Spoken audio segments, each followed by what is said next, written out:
predictions, all of that, come very soon. See you later. No. Hey guys, Tom here. See when I last uploaded.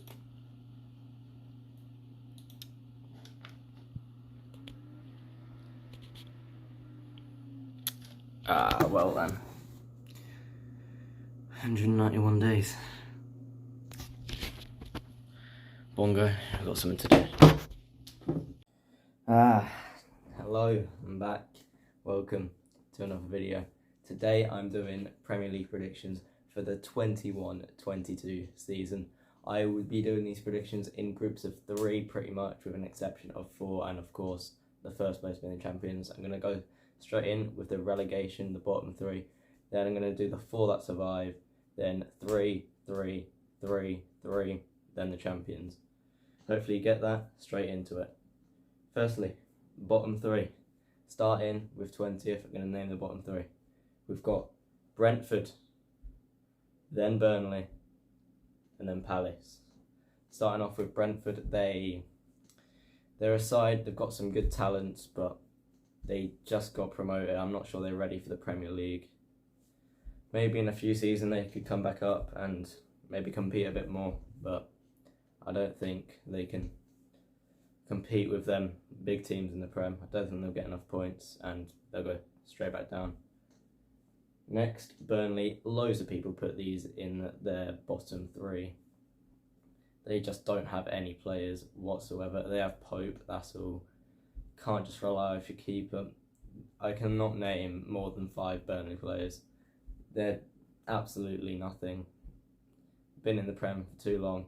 Time for them to go down. Next, we have Crystal Palace. Crystal Palace, it's a weird one here. Don't want them to go down. I like the club, even though they're another London one. It's just Palace. There's nothing special about them. It's a team that can't compete with the rest. Next, we have the 14th to 17th, just escaping that drop. It's starting with 17th, just surviving. I've got Brighton, then Norwich, then Southampton, and then Watford. Start with Brighton. Brighton got some amazing players in that team. They shouldn't deserve to be that low, but all the other teams above them, I think, are better than them. So they're not going down, just staying up, and I'm pretty sure they'll finish high next season. Now Norwich, promoted side. Skip was in that team, a major part of that team when they got promoted. I'm not going to say the biggest part, because there was some good talents in that team, but Skip was a part, playing every match for them. And now Oliver Skip has left from his loan deal. I feel they won't be that same team, but I reckon they'll still survive. Maybe have a good few seasons in them in the Prem. Next is Southampton. Southampton is Southampton. They've got some class, like midfielder and an alright striker in Danny Ings, but not getting into that mid-table top 10 sides. Don't think they'll survive long in the Prem. Next we have Watford. Watford, I think, will be one of the most surprising teams in the Prem next season. They have some very good talent in that squad. Keeper in Ben Foster, love the man, but they might go down next season or the season after, because they do look a bit shaky in some places. Starting in mid-table now, 13th to 11th. Starting from 13th. In 13th, I have Newcastle, then Wolves, then West Ham. Newcastle, they might finish lower than this. I've niced them a lot putting them in 13th. They're not a very great side. I can't name many positives about them. Got a good manager, good spirit in that team. If that's all they can play off, not have the names in the squad, then I don't think they're going to do very well. 12th now is Wolves. Wolves, good side, got a new manager. Hopefully they can do well with him. Depends on how good he is, will depend on their thing. They got a good side on them, but just see how that manager does with them. Next we have West Ham, going down from that Europa League spot which they got last season, which was amazing for that team. I do like the side, even though they are another London side, but I do like them. Don't like that Lanzini though, for obvious reasons. They'll do well, not as well as they did last season though. They have lost Lingard, who did have some beautiful goals last season that were very crucial for that side. But 11th, alright, mid-table. Hopefully they can do better next season. Making the top 10 now, from 10th to 8th, we have in 10th, Arsenal, then Leicester, then Aston Villa. It might be a surprise me putting Arsenal in 10th. Of course, I don't like them. I'm a Tottenham fan. 10th still could be an alright position for that Arsenal side. Don't think they've got anything in them. Ben White, he is a good player. He'll probably push them up to that 10th, except for being like 17th, 18th. Now we have Leicester. Leicester, good side. Can't make that Champions League every year. I'm not sure how they bottle it every year. I just feel that they'll lose belief and don't have, their names are aging. Vardy's getting old and just don't think they'll be the same team next season. In 8th place, just missing out of Europe, we have Aston Villa.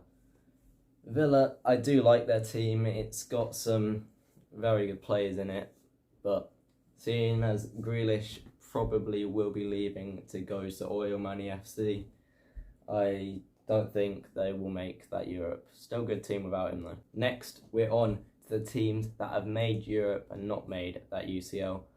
We have, starting from 7th, getting that Europa Conference League, it is Everton.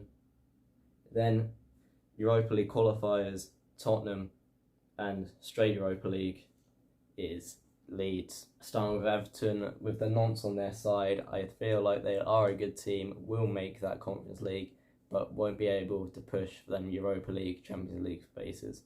Next, we have Tottenham. Seeing as Harry Kane will probably leave this summer, with or without him, I feel like maybe they might be able to get 5th with him. I feel 6th without him would probably be realistic. Tottenham, good side, of course, I support him. Might be a bit biased. Call me biased if you want. Don't really give one. Next is Leeds. Leeds, they're good. What do you want me to say? They're a good side, got some good talents in them, pretty young, but yeah, 5th, alright. Top 4 now, I'm pretty sure everyone has the same top 4 with the top 4 I have here. You know what teams I have left. 4th to 2nd now. In 4th, I've gone with the Reds. There's 2 Reds, but the other Reds, I've gone with Liverpool. Then the Red Devils, Man United, Oil Money. Liverpool, good. Van Dijk's coming back. Don't feel like he'll be the same player. I don't think he'll ever be that same player than he was in that 19, 20, 18, 19 seasons. Can't come back from that injury. You can, but we'll have to see. 3rd is Man United now, with some amazing signings with Sancho and Varane, I think. Them players are world class. Just feel like they'll push through and maybe challenge for that title next season. Now I'm going to 2nd place. As you saw, it's Manchester City. They're a side. They're getting some good players next season, but I feel like the masterclass in Thomas Tuchel will have Chelsea win the league. That manager is something different. I feel like there might be an unbeaten season again next season for Chelsea. We'll have to see. They might lose 1 or 2 games against some big sides, but I feel like they'll push through and get way too many wins for anyone to catch up to them. And that's all pretty much. I'll say I'm a Golden Boot winner. I'll say, let's go with Werner. He might have some shooting boots on next season. We'll see. He's had a year to get in there, but we'll have to see if he's going to put them chances away next season. Could have been it last season, but he can't finish. We'll see. And that's all I've got. It's alright. Who do I think can win the Champions League next season? Let's go with PSG. That's all I've got. If you wonder what this is, I wear this every year. It's just something I'll wear until Tottenham lose a game. I don't wear it for very long because they lose a game straight away. Took our first game last season against Everton, but it's what it is. I guess I'll give you guys a normal goodbye.